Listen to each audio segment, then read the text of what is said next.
I would get a good real estate agent, a broker, whatever. Right. Look for houses on the market that been there for a long period of time, and then they're dropping the prices continuously. Okay. Now, let's see how much money they owe. Let's see if they have back taxes. Let's see if there's code violations. Okay.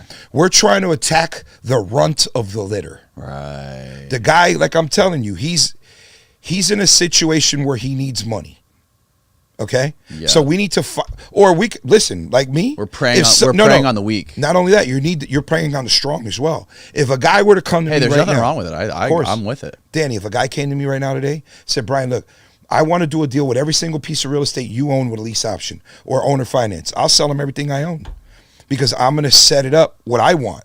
You understand? Because when I do a deal, I want you to be happy, and I want to be happy. Right. I want everybody to be happy because I never want, here, listen, I'm not a butcher. I'm not coming here to buy the cow and butcher it and dump it, and I'm done. I mean, that's cool when there's a lot of supply, but if I want to continue to make money with you forever, I'm going to figure out a way where both of us are extremely happy so we can continue to move forward. Right. But to answer your question, every deal matters. Every deal makes sense.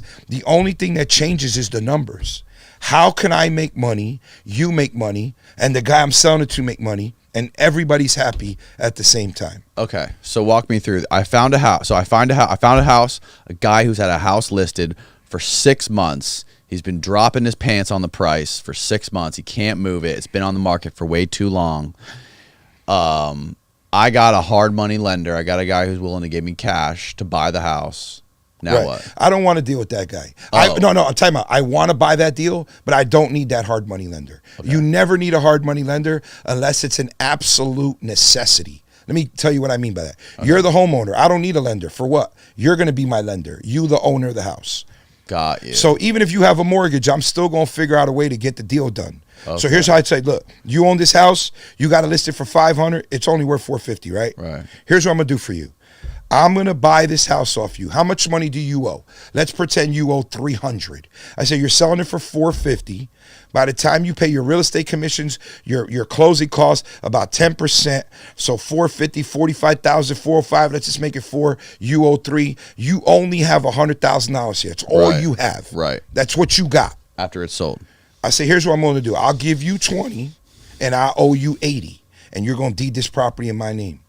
Okay? So your mortgage, tax, insurance is like $1,500 a month. If I can re-rent that for $3,000 a month, there's $1,500 equity. I'm going to give you that $1,500 till I pay it off.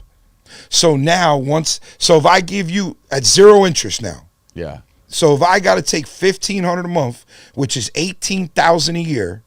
So basically in 5 years, I'm going to pay that debt. You get it?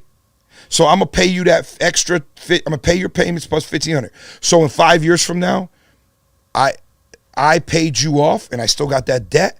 And that debt, the original mortgage has gone down because I'm paying your payment. You understand? So I'm controlling your asset. But meanwhile, while I'm buying that property, I'm trying to sell it to my tenant or some other investor where I can get more money. Got you. So now I control that asset, and I'm making double my money every month. Got it. So you're basically like you're renting to own the house, with the but option. Not only now, but not on this situation. On this situation, he deeded the property to me. Now I'm the current owner. Oh, the but the liability is you in his pay name. him, right? Of course, because now I own this property. I'm obviously going to make the payment because now I have something at risk. Right. But when I'm doing the lease option, I'm looking for equity. So then I'm in the property with the option to purchase at any given minute that we agree to. So now I'm looking for another guy who has very little credit and who has cash that has a hard time finding an asset to live in. So I said, look, I got this assignable lease option. I put $20,000 down. Give me 40. Always be upfront with everybody. The number one thing in life, there's 4 rules to life, right? Number 1, never waste your time because it's the only thing you can't buy, right? Number 2, hire a great accountant because you're going to get fucked if you don't. Number 3, you want to have fun. And number 4, live in your window. Live in your lane. If you're making 100 G's a year, you ain't buying no Rari or anything. You know what I'm saying? You got to live in your lane. But you have to understand the rules of life. So make sure that what you're doing benefits everyone. As long as you're benefiting everyone, everyone's happy, you walk down the street and you're giving everybody pounds and high fives and what's good. Right. everybody could benefit. But my point is, in this situation right now, you have to try to figure out how you can control the real estate. This is because, look, if you buy a house for $500,000 and you ain't got no money, and you're getting an FHA loan, and you're paying 6.2%, the interest is going to be killing you. Not to mention your taxes, your insurance, your refrigerator breaks, your roof is shot. You're going to lose this house. What do you say to people who still haven't fucking bought houses? Like wait a while. Kids who just like wait. Just wait, huh? Because they feel about a year. I just talked to a friend of mine who, I mean, he's still paying off his college loans. And he was thinking about buying a house 2 years ago, and now he's watching what's happening with interest rates, with the housing market going up, and he just feels like he was left behind.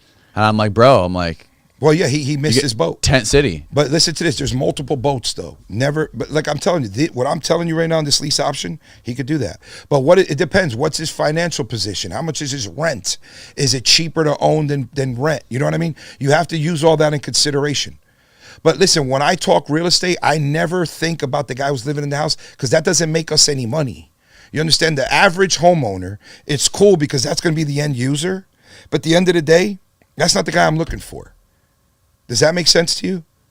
I'm gonna make money on that guy one time, which is cool. Right. But in reality, that's not my job. Right. My job is not to buy a property, fix it, and retail it. That was my job years ago. That's a slow boat. You don't want to take no slow boats. The way to make money. You want to take the fucking jet skis. Yeah, you want to take the fast train. You know what I mean? You want to be on that fast boat to get the hell out of here. Get your bread and bounce. Right. And you know, if you could control good assets in neighborhoods that are going up, or if you're on the river, you're somewhere where you know it's gonna go pop, it's gonna blow up. Mm-hmm. Yeah, then you want to sit. But if you're just gonna retail it, yeah, dump it. Get a realtor. Don't do the work yourself. It's not worth it, because you got to deal with headaches. Time is so valuable that you don't have time to waste on a person that's going to buy your house to live there, because those are the pickiest people on earth. Who do you want to sell your house to? You want to sell your house to another investor. Okay. You want to deal with somebody who knows what's going on. Somebody who'd be able to do deals with in the future. Yeah, dealing with a homeowner, person who's going to live there is like you ever go to a restaurant and somebody always wants the meal, bring it back, wants something for free? Yeah. Like this is the people that you're dealing with exactly. Homeowners. You know what I mean? Like, I don't want to deal with that client. No, fuck that. It's not worth it for you. Right. No, I understand what you're saying. It's better to wholesale it, get your money, and be out. Wholesale it. Get your money. Get your money. And if you want to sit on the asset because you think the value is going to go up and you think the rents are going to go up and you like multifamily, by all means, get the property, see what you can do with it, and watch it and continue to climb.